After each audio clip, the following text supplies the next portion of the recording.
Good morning to all of you. Welcome back to my channel. सबसे पहले बात कर लेते हैं न्यूज़पेपर की पीडीएफ की। वो आपको टेलीग्राम चैनल पे मिल जाएगी। टॉपिकल ई पेपर के नाम से टेलीग्राम चैनल है। यहाँ पे रेगुलर बेसिस पे आपको इंडियन एक्सप्रेस और द हिंदू न्यूज़पेपर की पीडीएफ फ्री में प्रोवाइड करा दी जाती है। आज है 28 अप्रैल 2025 और हम बात करेंगे एडिटोरियल पेज की। यहाँ पे एक आर्टिकल दिया हुआ है जो कि स्पोकन इंग्लिश और एग्जाम पर्सपेक्टिव से बहुत ही बेनिफिशियल रहता है। तो यहाँ पे अभी जो सबमिट हुई है एआई के को लेके पेरिस में, तो उसके बारे में कुछ बात हो रही है, तो हम जानेंगे क्या क्या कंटेंट दिया हुआ है। तो इस वीडियो में ये रहेगा कि हम हर एक वोकेबलरी वर्ड्स को हिंदी में जानेंगे और जान लेते हैं कि भाई एक एआई क्या होता है, आर्टिफिशियल इंटेलिजेंस, और उसके लिए सबमिट हुई है तो इसके क्या क्या मतलब इसमें जिस्ट क्या है इस आर्टिकल का। तो यहाँ पे बात हो रही है जो एआई है आर्टिफिशियल इंटेलिजेंस, उसके लिए क्या है, डाटा सेंटर्स बनाए जाते हैं। मतलब जहाँ पे कोई भी लैंग्वेज मॉडल है उसको ट्रेन किया जाएगा तो उसके लिए एनर्जी चाहिए। एनर्जी की रिक्वायरमेंट ज़्यादा बढ़ रही है और हमारा टारगेट है कि 2070 तक हम कार्बन न्यूट्रल बन जाएंगे। तो कार्बन न्यूट्रल मतलब जितना भी एमिशन हो रहा है कार्बन का, CO2 का, उसको सिक्वेस्ट्रेशन करना है, उसको एब्जॉर्ब करना है, कैसे कैसे मेथड की तरह उसको जीरो करना है। तो सेम एनर्जी डिमांड बढ़ती जा रही है। तो आईएमएफ ने भी कुछ डाटा पेश किया है कि भाई जो अगर हम बात करें ना एआई का यूज करके, तो 0.5% जो है एनुअली साल में 2025 से 30 तक ऐसे ऐसे ग्रोथ आएगी एआई का यूज करके। और बट उसके लिए क्या है, अगर मान लो एआई का फायदा इकोनॉमी में मिलेगा तो उसके लिए एनर्जी की रिक्वायरमेंट भी ज्यादा बढ़ेगी।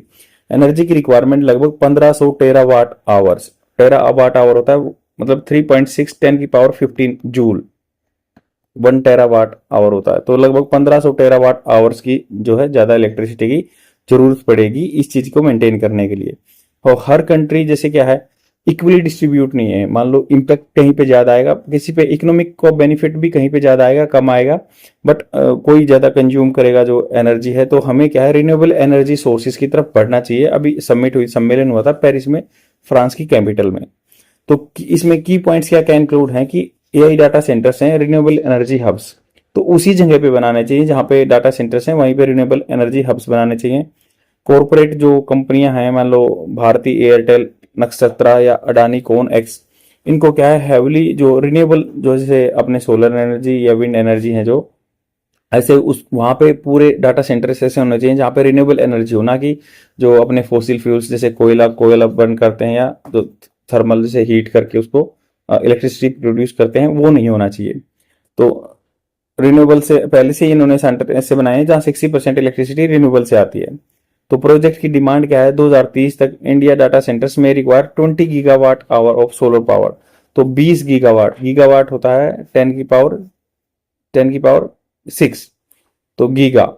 तो इसके लिए क्या है, अंडरलाइन करना है rapid expansion of renewable energy capacity को बढ़ाना है। चैलेंजेस क्या है, बाधाएं क्या आएंगी इस चीज में, ग्रिड की स्टेबिलिटी एंड फोरकास्टिंग, जो ग्रिड है जो भी जहां पे इलेक्ट्रिसिटी प्रोड्यूस होगी उसकी फोरकास्टिंग या अनुमान लगाना। तो सोलर या विंड जो प्रेजेंट चैलेंजेस हैं, फॉर कंसिस्टेंट पावर सप्लाई, मतलब इलेक्ट्रिसिटी हमेशा नहीं प्रोड्यूस होगी, हवा चलेगी तभी तो होगी, या सोलर पावर सूर्य होगा तभी तो आएगा। तो ये जो प्रिडिक्टिव अनुमान लगाने वाले एनालिटिक्स है ना, कैन इंप्रूव एनर्जी फोरकास्टिंग। तो एआई से ही बताएं कि वही इस टाइम पे जो है कितना इलेक्ट्रिसिटी प्रोड्यूस होगा, डाटा से ही देखना चाहिए। इतने इस टाइम पे सूरज रहेगा, इतनी इलेक्ट्रिसिटी प्रोड्यूस हो सकती है। इन्वेस्टमेंट गैप है कि इंडिया का टारगेट है 500 गीगावाट प्रोड्यूस करनी है 2030 तक। ये जो क्लीन एनर्जी इन्वेस्टमेंट है, पैसा लगाना है, उसमें थोड़ा सा डबल करना होगा। बियॉन्ड इलेक्ट्रिसिटी मतलब इन्वायरमेंटल फुटप्रिंट, जो इन्वायरमेंट पे इम्पैक्ट पड़ेगा। AI extend to mineral mining, mineral जो क्रिटिकल मिनरल्स हैं उसके लिए माइन करनी होगी, उसके लिए ज्यादा पानी चाहिएगा। और इलेक्ट्रॉनिक जैसे जिसको 30 अपने क्रिटिकल मिनरल है, नेशनल क्रिटिकल मिनरल मिशन चल रहा हुआ है, तो उसमें माइनिंग का है। तो सस्टेनेबिलिटी प्रायोरिटाइज करनी चाहिए। ऐसा नहीं कि एक बार खत्म कर दिया सबको तबाह कर दिया, ऐसा नहीं है। अब सस्टेन पॉलिसी सपोर्ट होना चाहिए, इसको बार बार रिन्यूएबल एनर्जी पे सस्टेनेबल जो है, सस्टेन मतलब जो लगातार बनी रहे पॉलिसी के सपोर्ट करने चाहिए। पब्लिक प्राइवेट कंपनियों को प्राइवेट इन्वेस्टमेंट इकट्ठा आना चाहिए, या रिस्पॉन्सिबल एआई डेवलपमेंट होना चाहिए, सेफ होना चाहिए और सबको विश्वास होना चाहिए। तो यहाँ पे कुछ टारगेट भी दिए हैं। तो सेम ऐसे ही इंडिया क्या है, ट्रिपल कर सकता है। जो 1500 टेरावाट है, 3.6 10 की पावर 15 ये होती है जूल, ये पावर की जो होती है। तो ग्लोबली इतनी चाहिए। एक्सपेंशन करो रिन्यूएबल एनर्जी का, ग्रिड ऑप्टिमाइजेशन का, डाटा सेंटर पावर्ड मिक्स। अभी 60% renewable is leading India facility में, ऑन साइट सोलर या ग्रीन टैरिफ या जो यहाँ पे एग्रीमेंट भी होने चाहिए पावर जो शेयरिंग के हैं। इन्वेस्टमेंट नीड है 500 गीगावाट चाहिए नॉन फोसिल फ्यूल से 2030 तक, डबल इन्वेस्टमेंट करनी होगी। और माइनिंग या वाटर ई वेस्ट है जो उसमें थोड़ा सा इन्वायरमेंट पे इम्पैक्ट पड़ेगा। सर्कुलर इकोनॉमी है, ग्रीन मैन्युफैक्चरिंग को बढ़ावा देना है। Policy direction, India AI mission है या नेट जीरो बाई 2017, मतलब हमें ग्लोबल जो मिशन है वो 2070 तक जीरो करना है। इंडिया एआई मिशन है तो पब्लिक प्राइवेट पार्टनरशिप आनी चाहिए, रिस्पॉन्सिबल एआई यूज होना चाहिए। तो ये पूरे आर्टिकल का जिस्ट है। तो कैसे न्यूज़पेपर को पढ़ा जाता है जान लेते हैं, इसमें क्या क्या दिया हुआ है। तो देखो यहाँ पे बात हो रही है इंडिया मस्ट क्लीन एआई, मतलब क्लीन क्या है भाई, एनर्जी की रिक्वायरमेंट पड़ेगी बट साफ होना चाहिए, एनवायरमेंटल के लिए क्लीन होना चाहिए। India must stay the course of powering AI technology sustainably, India को स्टे रहना चाहिए, रुका रहना चाहिए कोर्स दौरान पावरिंग एआई टेक्नोलॉजी, एआई जो टेक्नोलॉजी को पावर मिलेगी उसके लिए सस्टेनेबिलिटी का रास्ता अपनाना चाहिए, स्टे द कोर्स, उसी रास्ते पे रहना चाहिए। The International Monetary Fund (IMF) report that pointed to the likelihood of the economic gains of artificial intelligence.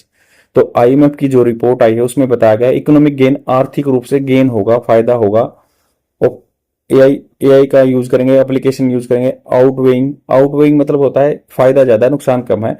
The environmental cost of the increase energy demand that AI data centres will require is reassuring. तो IMF की report आई है जिसने इशारा किया है, that pointed, इशारा किया था, वो आपकी second form past tense. To the likelihood मतलब संभावना लाइक्लीहुड मतलब संभावना है कि economic gains of AI application outweighing, तो एआई के फायदे ज्यादा है, वो आउटवे कर देगा, पीछे कर देगा, मतलब वेट में ज्यादा बन जाएगा। इन्वायरमेंटल जो प्रभाव पड़ेगा, इंक्रीज एनर्जी डिमांड इलेक्ट्रिसिटी की ज्यादा चाहिए, दैट एआई डाटा सेंटर्स, जो एआई के डाटा सेंटर है, विल रिक्वायर इज रीअश्योरिंग मतलब दोबारा से दावा किया है, वादा किया है। इट अंडरस्कोर्स, ये जोर देता है, ये जो रिपोर्ट आई है ये अंडरस्कोर, जैसे मैं अंडरस्कोर कर रहा हूं, जोर देता है दैट दिस ट्रांसफॉर्मेशनल टेक्नोलॉजी, जो चेंज करने वाली जो तकनीक है, is now not fundamentally at odds with the global imperative. तो फंडामेंटली मूलभूत आधार से ओड मतलब उसके अपोजिट में नहीं है, जो ग्लोबल लेवल पे विश्व स्तर पर इंपेरेटिव क्या होते हैं, जो जरूरतें होती हैं। इंपेरेटिव होता है इंपॉर्टेंट, टू परस्यू मतलब फॉलो करना sustainable growth strategy across the board. तो जो मतलब ग्लोबल लेवल पे जो इंपेरेटिव क्या जरूरी चीजें होती है ना जो फॉलो करने के लिए सस्टेनेबल ग्रोथ, सस्टेनेबल मतलब जो बना रहा है, इसके आज भी है, कल भी रहेगा, परसों भी रहेगा, ऐसा नहीं है एक बार यूज किया खत्म हो गया। जो रणनीति है उनके उस हिसाब से ही है, उसके ओड्स में नहीं है, उसके इवन में ही है। Countries that are better prepared, जो भी देश हैं जो अच्छे प्रिपेयर्ड हैं विद रिन्यूएबल एनर्जी जनरेशन, जहां पे रिन्यूएबल एनर्जी जनरेशन होता है, are bound to see a lower social and environmental cost. Bound मतलब बाध्य है वे देखने के लिए लोअर समाज पे एंड इन्वायरमेंटल कॉस्ट कीमत आएगी। And pursuing their AI ambition, वो परस्यू कर सकते हैं, फॉलो कर सकते हैं। परस्यू होता है फॉलो करना, उनके एआई के जो आकांक्षाएं हैं, एम्बिशंस हैं। तो एनर्जी सिक्योर होना चाहिए, रिन्यूएबल एनर्जी होनी चाहिए। इंडिया एआई इंफ्रास्ट्रक्चर, इंडिया का जो एआई का आर्टिफिशियल इंटेलिजेंस का जो ढांचा है, यहाँ पे स्ट्रक्चर बना हुआ है, at least part of it that the government is indirectly funding through the India AI mission. तो उस इंफ्रास्ट्रक्चर को इंडिया एआई मिशन के थ्रू फंड पैसा मिल रहा है। Does not rise to the level of weighing at macro level on the national energy mix. तो ये उस लेवल तक उदय नहीं हुआ है, राइज मतलब उभरा नहीं है जिस लेवल तक, जैसे कि वेइंग अगर उसको माप के देखे ना मैक्रो लेवल पे, माइक्रो तो है छोटे लेवल पे, सूक्ष्म लेवल पे, बड़े लेवल पे देखे ना तो नेशनल की जो एनर्जी मिक्स है उसमें इतना बड़ा रोल नहीं है इसका। Still the need for pursuing renewables specially for AI is necessary to follow. Still मतलब फिर भी जरूरत है परस्यूइंग फॉलो करना, renewable energy specifically for AI is necessary to follow. This is already, जो ये है already in a sense that government approach to the issue, ये ऑलरेडी ये सेंस में है कि गवर्नमेंट का जो अप्रोच है, तरीका है टू द इशू को outline at the AI action summit in Paris earlier this year. तो इन्होंने कहा कि ये जो चीजें आउटलाइन, जैसे मैं आउटलाइन कर दूं, जैसे एक फ्रेमवर्क दे दूं, ढांचा दे दूं, तो वैसे ही कहा कि already in a sense the government approach, government के अप्रोच के तरीके में इंक्लूडेड है। सेंस मतलब उनको समझ है इस चीज की, गवर्नमेंट का जो तरीका है ना टू द इशू, इस मुद्दे पे आउटलाइन किया गया था, एआई समिट हुई थी जो पेरिस में अर्लियर दिस ईयर, मतलब जल्दी ही इस साल में जनवरी में। While AI is not sole industry where a push for renewable energy, यही एआई आर्टिफिशियल इंटेलिजेंस ही एक ऐसी इंडस्ट्री नहीं है जहाँ पे जरूरत है पुश करने के लिए रिन्यूएबल एनर्जी के लिए। रिन्यूएबल एनर्जी मतलब सौर ऊर्जा, जो विंड पावर जो भी है, सस्टेनेबल प्रैक्टिस, सस्टेनेबल जो बनी रहे इसकी प्रैक्टिस इज इंपॉर्टेंट। ये अकेला नहीं, द सेक्टर नेवरदलेस फिर भी ऑफर करता है itself for the two main reason, दो मेन रीजन के लिए अपने आप को ऑफर करता है। The first is this sheer, sheer मतलब निरा, टोटली वॉल्यूम ऑफ इलेक्ट्रिसिटी, जो टोटल वॉल्यूम ऑफ इलेक्ट्रिसिटी है लाइट का, it is set to consume, वो करना है। The IMF report indicates that in United States, America में the single largest home for AI computing capacity globally. तो सबको पता है कि जो जेमिनी वगैरह ये सब अमेरिका में बने हैं, चैट जीपीटी बना है, तो सेम ऐसे ही सिंगल लार्जेस्ट होम है ये एआई कंप्यूटिंग कैपेसिटी का ग्लोबली, ग्लोबल लेवल पे। AI expansion alone could increase electricity price by up to 9%। तो कह रहे हैं कि वहां पे एआई यूज होगा ना तो एक्सपेंशन होगा, तो अलोन अकेला कुड मतलब फ्यूचर में कर सकता है, बढ़ा सकता है इलेक्ट्रिसिटी के प्राइस अप टू 9%, 9% बढ़ जाएगा, मतलब 100 पे 9 रुपए बढ़ जाएंगे ऐसे यूज होता रहा तो electricity. Adding to the price pressure coming from the many other sources, और उसके साथ ऐड होता रहेगा प्राइस के प्रेशर आएंगे coming from the many other sources as such, जैसे कि renewable energy could play a major role in cushioning against a multifold rise in emission that conventional energy sources would likely entail. तो जैसे कि renewable energy है, could play अच्छा role, बड़ा role निभा सकता है। क्यूशनिंग, क्यूशनिंग इफेक्ट होता है जो कम प्रभाव डाले, अगेंस्ट अगेंस्ट ए मैनीफोल्ड राइज, मैनीफोल्ड मतलब कई तरह का, कई गुना जो राइज होता है, एमिशन होता है, that conventional energy sources would likely entail. तो जो कन्वेंशनल एनर्जी के सोर्सेज हैं जैसे अपने फोसिल फ्यूल्स वगैरह हैं जो परंपरागत रूप से तरीके यूज होते थे, वुड लाइकली एंटेल मतलब उसकी संभावना होगी, एंटेल होता है उसके लिए जिम्मेवार बनना। तो ये कुछ नहीं देगा, मान लो जो अगर मान लो नॉर्मल सोर्स हैं जो उससे इलेक्ट्रिसिटी यूज करेंगे ना तो वो ज्यादा इंपैक्ट डालेगा इन्वायरमेंट पे या उससे कॉस्ट ज्यादा बढ़ेगी, बट ये रिन्यूएबल एनर्जी यूज करेंगे तो कुछ नहीं इफेक्ट दे देगा, उसको एब्जॉर्ब कर लेगा उस जो खर्चा ज्यादा बढ़ेगा। The second is that data centre lands themselves uniquely to captive renewable infrastructure. दूसरी अच्छी बात यह है कि जो ये डाटा सेंटर्स है ना जो भी बने हैं, लैंड देमसेल्फ मतलब वो अपने आप बना रहे हैं यूनिकली, मतलब विशेष तरीके का। कैप्टिव, कैप्टिव होता है कि खुद के लिए यूज करना, ना कि कॉमर्शलाइजेशन के लिए यूज नहीं होगा, अपने कैप्टिव इंफ्रास्ट्रक्चर बना रहे हैं वो भी फायदे की बात है। Some Indian firms have already made move to purchase renewable energy, बहुत सारी फर्म्स हैं जो उन्होंने भाई रिन्यूएबल एनर्जी के लिए एग्रीमेंट कर लिया है। And the hundreds of acres, जो बहुत सारे जमीन है, that data centers occupy the right of the complementing equipment with the solar sales.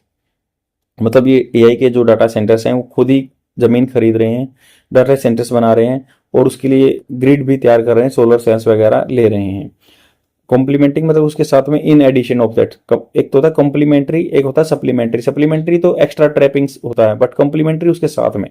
Nuclear energy may also turn out to be welcome contribution. तो न्यूक्लियर एनर्जी जो है हमारे small जो मॉड्यूलर हैं, पहले क्या होता था जो वाटर से जो वाटर पावर जो न्यूक्लियर रिएक्टर थे, अभी थोड़ा सा उसमें चेंज हो गया, स्मॉल मॉड्यूलर रिएक्टर आ गए हैं, तो वो भी एक वेलकमिंग कंट्रीब्यूशन है।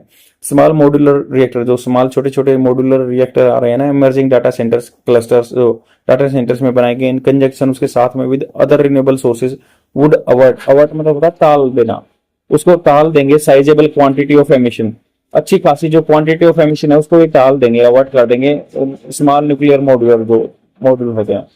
Electricity use is not only environmental footprint, electricity को यूज करना इज नॉट द ओनली, एक खाली यही नहीं है इन्वायरमेंटल फुटप्रिंट, फुटप्रिंट मतलब इसके निशान रह जाएंगे।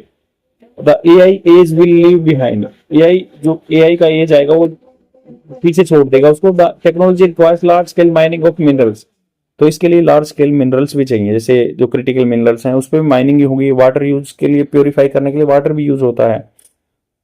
और मैं बताना चाहूंगा लगभग अगर मिलियन टन की बात करें ना तो 40 मिलियन टन के आसपास जो है ना चाइना में ये मिलेंगे आपको, और इंडिया में 6 मिलियन टन के आसपास जो क्रिटिकल मिनरल्स मिलते हैं, चाइना में सबसे ज्यादा है। और यूएसए में लगभग 12-13 मिलियन जो है, ये है 12-13 मिलियन टन के आसपास क्रिटिकल मिनरल्स मिलेंगे। तो यूएसए में कम है, इंडिया में अच्छा पोटेंशियल है और चाइना में तो है ही।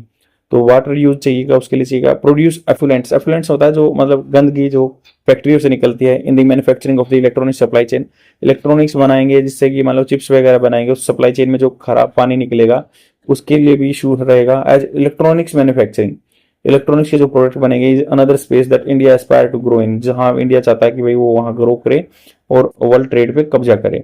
This opportunity must be pursued, pursued मतलब होता है तो लिए प्रयास करना चाहिए, फॉलो करना चाहिए जो अवसर है in this area through. India net zero target जो 2070 तक है will demand A scaling down of conventional source of emission. Scaling down होता है जैसे हम अपना घर पे स्केल यूज करते हैं या क्लास में, जो उसको कम करना स्केल पे, मतलब उसका एवरेज कम करना है। कन्वेंशनल सोर्स ऑफ एमिशन जैसे जो फोसिल फ्यूल से होता है, जीवाश्म ईंधन से होता है जो, and managing the rise of industry, और मैनेज करना है उसके साथ में इंडस्ट्री को भी राइज होते रहना है, दैट आर पोइज्ड, पोइज्ड मतलब खड़ा हुआ तैयार बैठा है, टू एक्सपेंड अपने आप को फैलाने के लिए, their share of global energy consumption, जो जिससे क्या है एनर्जी कंजप्शन का शेयर ये बढ़ जाएगा। आई होप आपको समझ में आया होगा। शेयर जरूर कर देना अपने फ्रेंड में, लाइक करना, कमेंट करना। मैंने आज अच्छे से और समझाने की कोशिश की है। Thank you very much, bye.